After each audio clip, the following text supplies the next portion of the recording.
Assalamualaikum warahmatullahi wabarakatuh. Perkenalkan, nama saya Maulidita Safitri dengan NIM 200102040242 dari Fakultas Syariah dengan jurusan Hukum Ekonomi Syariah. Di sini saya akan menjelaskan beberapa materi dari mata kuliah Dasar-Dasar Ekonomi Islam untuk memenuhi tugas middle test dari mata kuliah tersebut. Baik, langsung saja materi yang pertama yaitu filosofi dasar ekonomi Islam. Yang pertama, Islam dan ekonomi Islam. Islam adalah keyakinan yang kebenarannya mutlak, dan ekonomi Islam adalah ilmu, kebenarannya relatif, selalu berkembang menyajikan ilmu yang sesuai dengan prinsip syariah. Definisi ekonomi Islam jika menurut teori adalah ilmu ekonomi yang berdasarkan nilai atau ajaran Islam. Jika menurut sistem, ekonomi Islam adalah sebuah sistem yang menyangkut pengaturan, yaitu pengaturan kegiatan ekonomi dalam suatu masyarakat atau negara berdasarkan suatu cara atau metode tertentu. Selanjutnya, jika menurut aktivitas, ekonomi Islam adalah perekonomian umat Islam. Selanjutnya yaitu ada ekonomi Islam menurut undang-undang. Ekonomi Islam adalah perbuatan atau kegiatan usaha yang dilaksanakan menurut prinsip syariah. Undang-Undang Nomor 3 Tahun 2006 tentang perubahan atas Undang-Undang Nomor 7/1989 tentang peradilan agama Pasal 49. Selanjutnya ada kegiatan usaha ekonomi syariah menurut undang-undang. Yang pertama ada bank syariah, lembaga keuangan mikro syariah, asuransi syariah, reasurasi syariah, reksadana syariah, obligasi syariah, dan surat berharga berjangka menengah syariah. Selanjutnya ada sekuritas syariah, pembiayaan syariah, penggadaian syariah, dan dana pensiun lembaga keuangan syariah, dan yang terakhir bisnis syariah. Karakteristik ekonomi Islam. Karakteristik ekonomi Islam ini ada 4. Yang pertama yaitu sumber daya.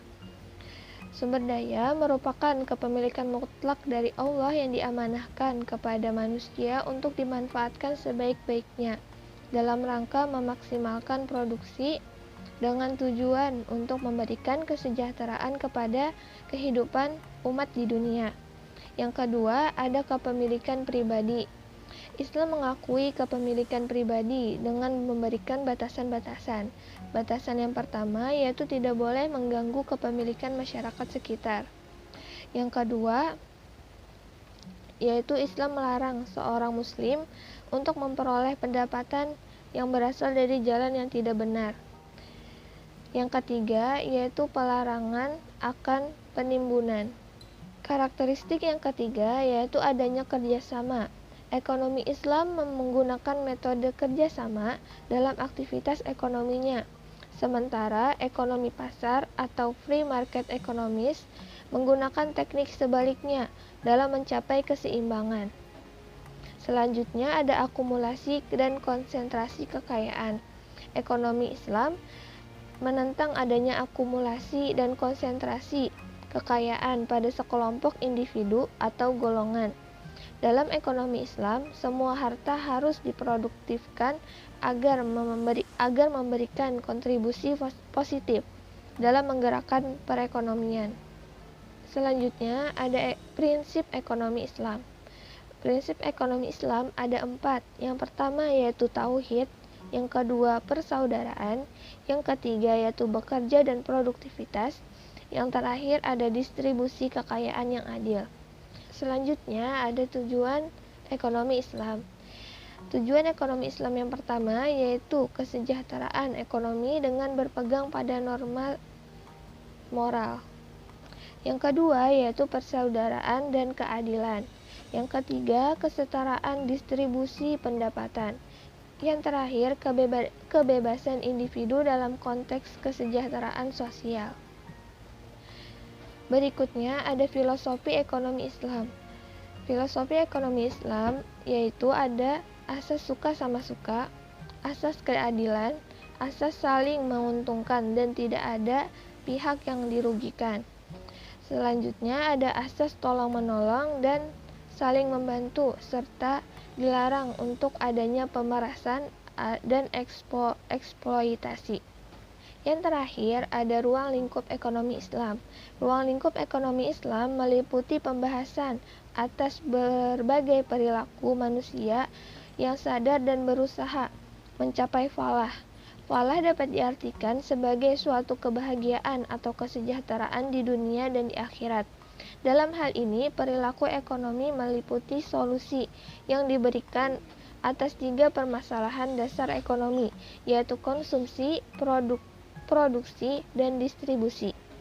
Ketiga aspek tersebut merupakan kesatuan untuk mewujudkan kemaslahatan dalam kehidupan. Kegiatan konsumsi, produksi, distribusi harus menuju pada suatu tujuan yang sama, yaitu mencapai masalah yang maksimum bagi umat manusia. Baik, selanjutnya ada materi yang kedua, yaitu sumber hukum ekonomi Islam. Yang pertama ada definisi sumber hukum ekonomi Islam, yaitu segala sesuatu yang menjadi pedoman untuk menggali suatu hukum dalam bermuamalah. Yang kedua yaitu ada sumber hukum ekonomi syariah. Sumber hukum ekonomi syariah atau Islam terbagi 2. Ada primer dan sekunder. Sumber hukum yang primer yaitu ada Al-Quran dan hadis. Al-Quran adalah kalam Allah yang diturunkan kepada Nabi Muhammad SAW melalui perantara malaikat Jibril kepada umat manusia untuk dijadikan pedoman dalam kehidupan di dunia dan di akhirat.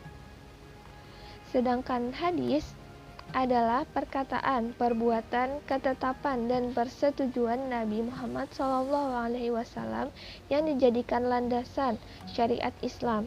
Hadis dijadikan sumber hukum Islam selain Al-Quran. Dalam hal ini, kedudukan hadis merupakan sumber hukum kedua setelah Al-Quran.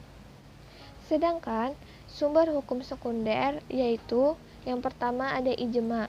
Ijma adalah kesepakatan para ulama untuk menetapkan suatu hukum dalam agama berdasarkan Al-Quran dan hadis terhadap hal yang belum ada hukumnya.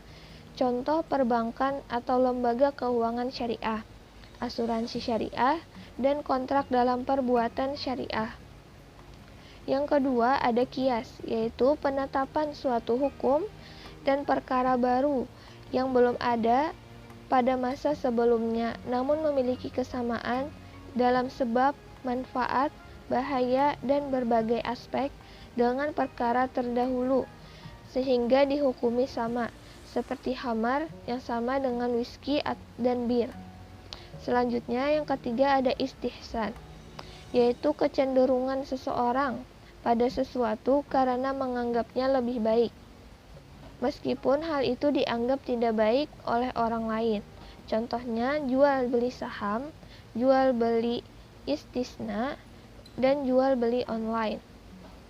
Selanjutnya ada maslahah mursalah, yaitu penetapan hukum berdasarkan kepentingan umum terhadap suatu persoalan yang tidak ada ketetapan hukumnya dalam syara, baik secara umum maupun secara khusus.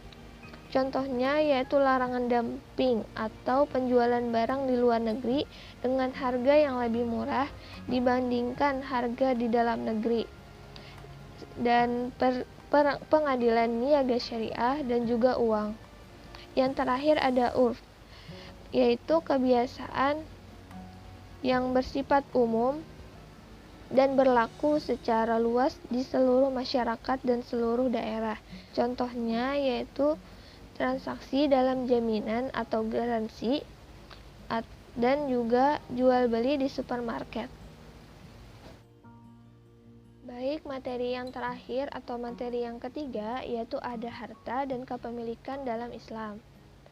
Yang pertama ada pengertian harta. Harta menurut bahasa berasal dari kata al-mal yang berarti condong, cenderung, dan miring atau miring.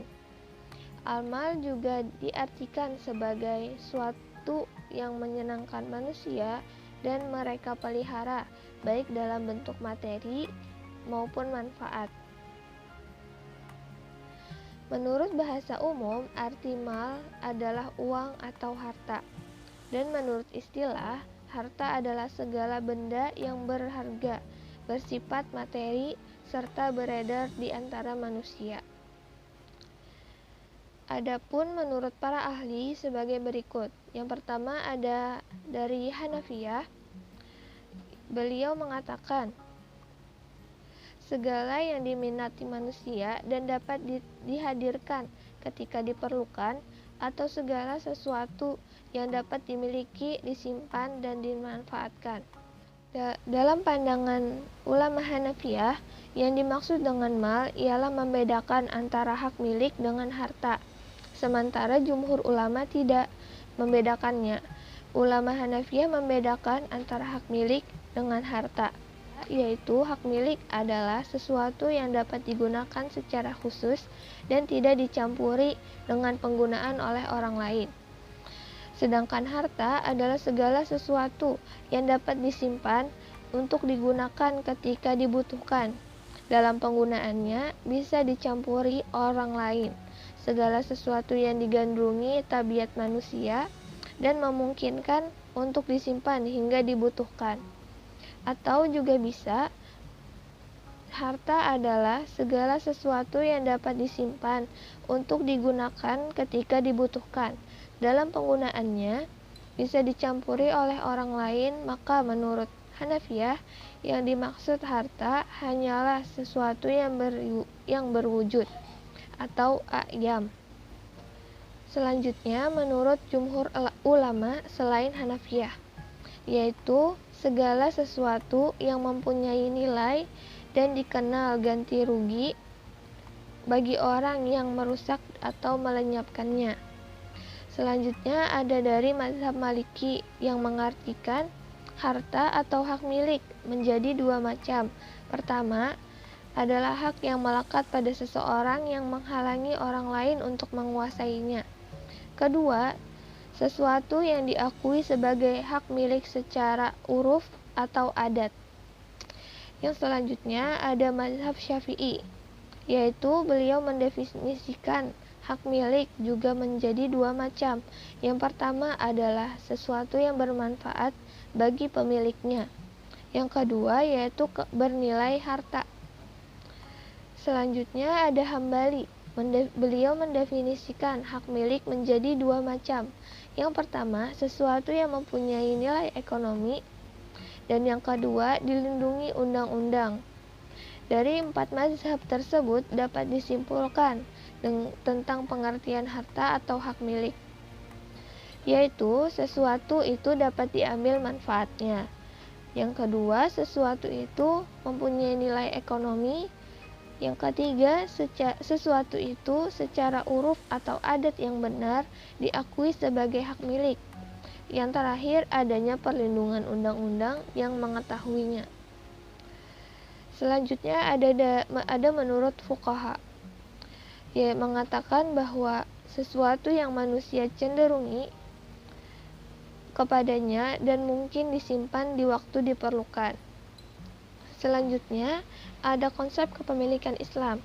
Konsep kepemilikan dalam Islam berbeda dengan kapitalis yang memandang harta adalah milik manusia. Jadi mereka merasa bebas untuk mengupayakannya, bebas mendapatkannya dengan cara apapun, dan bebas pula untuk memanfaatkannya. Juga berbeda dengan kepemilikan sosialis yang tidak mengakui kepemilikan individu. Harta menurut mereka adalah milik negara. Konsep kepemilikan dalam Islam mengakui adanya kepentingan umum dan kepemilikan negara, juga kepemilikan individu. Ketiga macam kepemilikan tersebut diberikan batasan wewenang sesuai dengan fungsinya masing-masing. yang pada intinya agar terjaga keseimbangan untuk kesejahteraan baik individu, masyarakat, maupun negara. Hubungan hak milik menentukan garis besar sebuah sistem ekonomi. Dua sistem ekonomi, yaitu kapitalis dan sosialis, berbeda antara yang satu dengan yang lain karena cakupan kebebasan individual untuk memiliki hak milik pribadi. Islam menawarkan pandangan ketiga, bahwa segala sesuatu yang ada di dunia ini adalah milik Allah semata. Ia adalah pemilik sesungguhnya yang berhak untuk menentukan penggunaan bentuk hak milik. Manusia memperoleh sejumlah tanggung jawab untuk melaksanakan tanggungan ini. Manusia telah dianugerahi fasilitas yang diperlukan. Manusia harus berusaha untuk mengolah dan untuk apa hasil olahannya. Tujuan ini telah diterangkan secara panjang lebar dalam syariat Islam. Berikutnya ada jenis kepemilikan dalam Islam. Islam membagi konsep kepemilikan menjadi 3. Yang pertama adalah kepemilikan individu. Kepemilikan individu adalah hak individu yang diakui syariah, di mana dengan hak tersebut seseorang dapat memiliki kekayaan yang bergerak maupun tidak bergerak. Hal ini dilindungi dan dibatasi oleh hukum syariah dan ada kontrol. Selain itu, seseorang akhirnya dapat memiliki otoritas untuk mengelola kekayaan yang dimilikinya dengan tetap berpegang pada batasan-batasan yang telah ditentukan oleh syariat. Ketetapan barang atau jasa yang dibolehkan untuk dimiliki dan yang tidak. Allah telah memberikan kriteria sesuatu dengan halal dan haram. Di sisi lain, tentang tata cara perolehan harta yang dibolehkan dan yang tidak, bisa melalui sebab-sebab kepemilikan harta dan sebab-sebab pengembangan harta. Selanjutnya ada kepemilikan publik. Kepemilikan publik adalah seluruh kekayaan yang ditetapkan kepemilikannya oleh Allah bagi kaum muslim sehingga kekayaan tersebut menjadi milik bersama. Individu-individu dibolehkan mengambil manfaat dari kekayaan tersebut, namun terlarang memilikinya secara pribadi. Yang terakhir ada kepemilikan negara. Kepemilikan negara adalah yang ditetapkan Allah menjadi hak seluruh kaum muslim. Wewenang pengelolaannya diserahkan kepada khalifah yang sesuai dengan pandangannya. Harta milik negara ini mencakup jizyah, kharaj, ghanimah, fai, warisan yang tidak ada ahli warisnya, humus rikas, dan lukatah. Harta orang murtad, harta gulul, penguasa, dan pegawai negara, dan denda saksi pidana. Juga termasuk hak milik negara berupa padang pasir, gunung, pantai, dan tanah mati yang belum ada pemiliknya. As-Safwafi, Marafik, dan semua bangunan yang didirikan oleh negara menggunakan harta Baitul Mal. Selanjutnya ada sebab-sebab kepemilikan individu dalam Islam. Dalam upaya memperoleh kekayaan atau mengembangkan kekayaan tersebut, hukum syara telah menetapkan rambu-rambu yang tegas terhadap proses terjadinya kepemilikan individu. Hal itu untuk menghindari adanya kesewenang-wenangan dan adanya monopoli kepemilikan pada individu tertentu. Adapun cara-cara atau sebab-sebab terjadinya kepemilikan pada seseorang yaitu dengan yang pertama adalah bekerja, meliputi aktivitas menghidupkan tanah mati, menggali kandungan bumi, berburu, maklar, menjadi pasero dengan andil tenaga, atau menjadi mudarib, musakoh, atau mengairi lahan, dan menjadi pekerja dalam akad ijarah, dan lain-lain.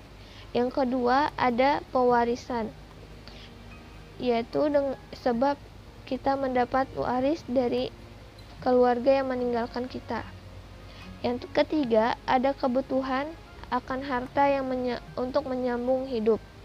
Yang keempat ada harta pemberian negara yang diberikan kepada rakyat. Yang kelima, ada perolehan seseorang atas harta tanpa mengeluarkan harta atau tenaga.